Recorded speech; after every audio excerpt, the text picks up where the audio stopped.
Hello everyone, I am किशोर कारसेकर। तो इस video में हम बात करने वाले हैं जोसा काउंसलिंग के लिए कौन से डॉक्यूमेंट्स हमें लगने वाले हैं, इसके बारे में हम डिटेल इंफॉर्मेशन लेने वाले। अभी सोचेंगे स्टूडेंट्स की जोसा काउंसलिंग क्या है।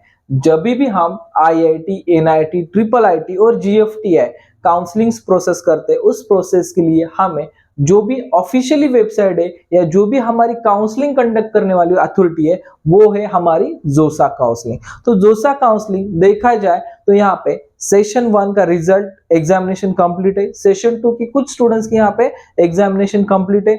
आगे आपका यहाँ पे देखा जाए तो सेशन 2 का रिजल्ट आएगा और यहाँ पे जो भी student session 1 as well as session 2 में एलिजिबल है एडवांस के लिए, और सभी स्टूडेंट्स का एडवांस एग्जाम होगा और एडवांस एग्जाम का रिजल्ट आने के बाद आपका आईआईटी, एनआईटी, ट्रिपल आईटी और जीएफटीआई एक काउंसलिंग प्रोसेस यहाँ पे स्टार्ट हो जाएगा।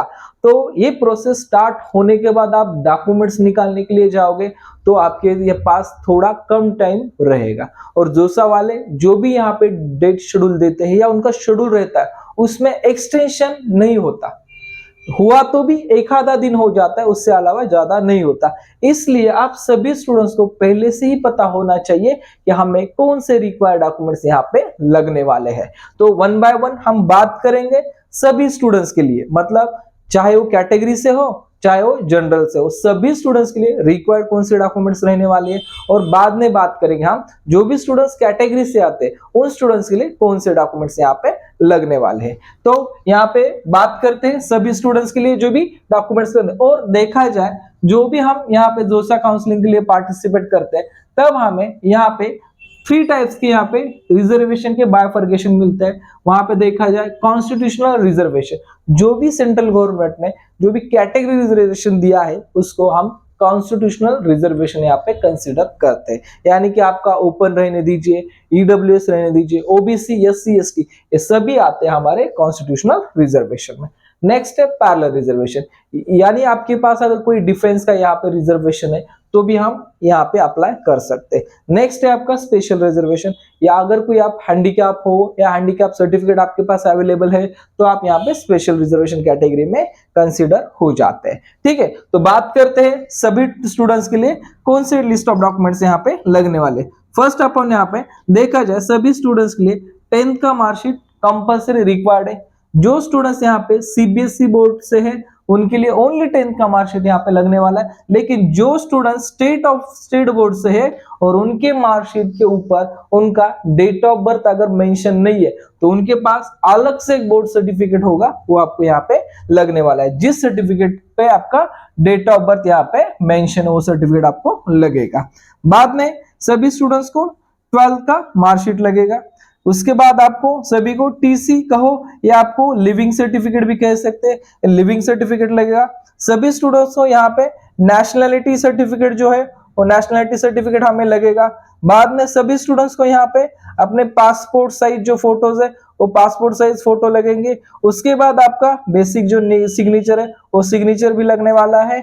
और उसके बाद 7 नंबर में इंपॉर्टेंट है अपना आधार कार्ड, आधार कार्ड भी यहाँ पे हमें लगने वाला है।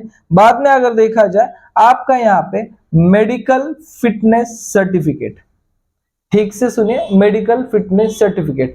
आप जब भी काउंसलिंग के लिए या काउंसलिंग प्रोसेस का इंफॉर्मेशन ब्राउचर आ जाएगा उसमें हमें मेडिकल फिटनेस सर्टिफिकेट का एक फॉर्मेट रहता है। उस फॉर्मेट में आपको यहाँ पे आपके जो भी नियर बाय डॉक्टर है, एमबीबीएस डॉक्टर, उनके पास से आपको यहाँ पे आप मेडिकली फिट हो इसका आपको यहाँ पे सर्टिफिकेट देना पड़ता है। ये सर्टिफिकेट देने के बाद ही आपको यहाँ पे कंसीडर किया जाता है कि आप मेडिकली फिट हो, और ये सर्टिफिकेट इंपॉर्टेंट सर्टिफिकेट यहाँ पे हम कंसीडर कर सकते हैं। ठीक है, इसके अलावा अगर देखा जाए हमारे प्रोसेस में अगर देखा जाए इसमें, तो जो भी स्टूडेंट्स यहाँ पे स्पेशली एनआईटी, ट्रिपल आईटी और जीएफटीआई के लिए अप्लाई कर रहे हैं उन सभी स्टूडेंट्स के लिए यहाँ पे जेई मेंस का एप्लीकेशन फॉर्म लगेगा।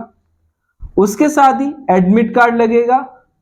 उसके साथ ही आपका जो मेन है आपका रिजल्ट, जो आपका रिजल्ट है वो भी यहाँ पे लगने वाला है। ये सभी डॉक्यूमेंट्स आपके इंपॉर्टेंट डॉक्यूमेंट की लिस्ट में यहाँ पे आ जाते हैं और ये सभी डॉक्यूमेंट्स आपको लगते हैं किन स्टूडेंट्स को, जो स्टूडेंट्स एनआईटी, ट्रिपल आईटी और जीएफटीआई में यहाँ पे पार्टिसिपेट कर रहे हैं उन स्टूडेंट्स के लिए।